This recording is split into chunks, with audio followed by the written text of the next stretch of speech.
hot out there. I'm sweating like a stuffed pig. But there's some switches here that you guys probably never use. We get to use all three of them right now.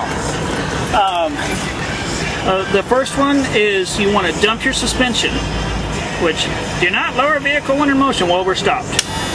So there we go. What this does is this takes the air out of the air ride on the truck. Next up, we have the must be locked when the vehicle is in motion. Well, we're not in motion, so we're going to unlock that. Unlocks those pins on the fifth wheel, assuming that there's no pressure forward or backwards on them. There's a little air line out there with a little cylinder that this dumps the air, and bada bang, we're now unlocked. And you don't have to, but like right now I'm on gravel, and unless you're on a perfectly flat surface, I like to lock my two axles together, because on this truck, especially, man, it like when you pull out from underneath the loaded trailer, it won't go anywhere. It'll just spin. So, it seems to dump in the air. I'll just lock everything together, so it's easy to remember when you're going to slide all of them over. When you're done sliding them, all the way back.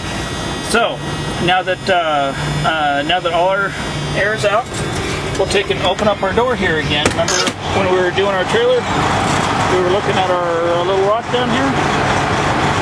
Alright. Now we're going to take and push in. We got our clutch in and we put it in very low gear. We're going to push in just the tractor brakes. And I'm not sure if you can hear that, but you can hear the pins on the fifth wheel retract. So we're going to try to pull forward just a little bit. Bada bang, that's nice and easy.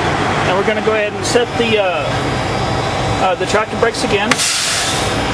Take and put it back in neutral, leave it idling. Now, come back here. And as you can see, well, it's really hard to see, but we've got the fifth wheel all the way back. It doesn't go any farther back than this. Usually they have this set up, so what you can do, you can take it all the way back. I mean, you don't want to, let out the clutch and start trying to take off, drag the trailer behind you. But they have it so that way it'll slide the fifth wheel real easy all the way back. You can release the pins and then back at the truck, and they'll be locked in the very rearmost position. So what we're going to do now, we're going to take and slide the fifth wheel all the way forward so you can see what that position looks like. Okay, now we're back in the truck.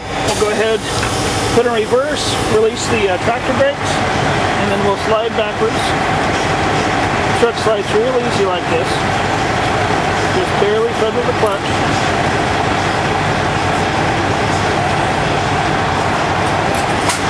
Bada bing. I don't know if you were able to see the holes. I kind of jerked it a little bit, but we moved a lot. Now we'll go ahead and set the tractor brakes.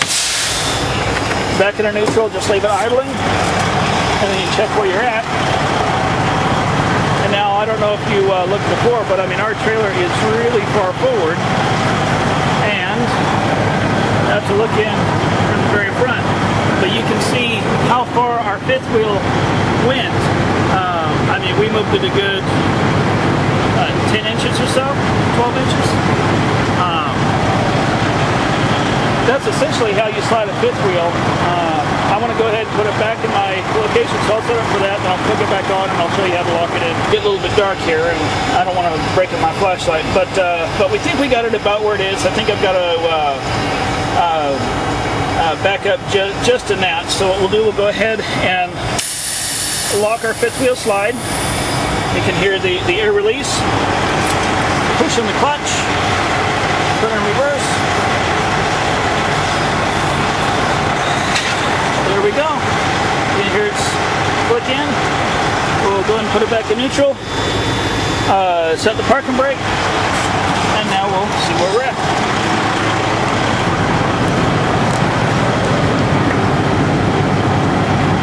And we've got it one hole too far forward. So we know how to remedy that, right? We'll just take and put it back in. Watch the rock on the ground. Go forward, about an inch. Let it out. Go forward a little bit more until it clicks, and we'll be done, right? Let's see if it works. And bada bing, that's what we did, and we're back where we started. So one thing I want you guys to be cognizant about, and I don't know if the camera can pick it up, but man, I don't think it can pick it up at all. But there is space, there you go, between the fifth wheel and the base plate of the trailer here. You really don't want to get that very much, especially when you're trying to hook onto a trailer, because it'll prevent the kingpin from seating. So now what we want to do, now that we set the locking pins on the fifth wheel, go and hop back in.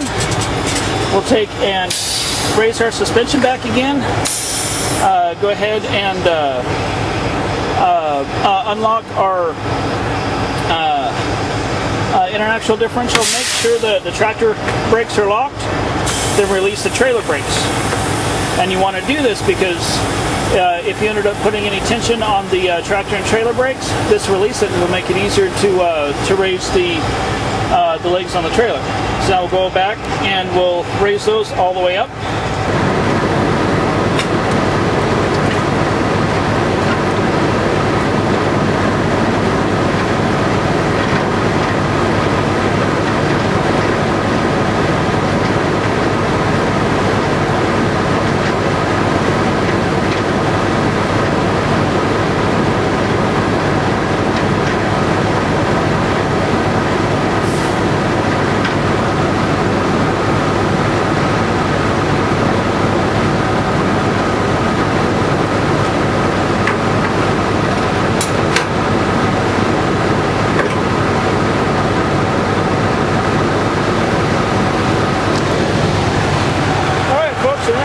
Does it for this video.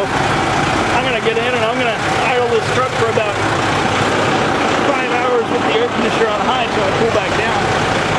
Because man, it's, I don't know, it's about 95 degrees here in Oklahoma with probably 80% humidity, so I'm an out of shape truck driver. I'm not chic to do work anymore. But that's it. You know, that's really the basics on scaling your truck. If there's anything I didn't cover that you have any questions about, let me know. I'll make another boring, long-winded, and poorly edited video. And just in case you're wondering if I'm sweating, I don't know if it's getting that, but I'm sweating like a stuffed pig. Alright, you all have a good day. Where the hell's the off button on this damn thing? There we go.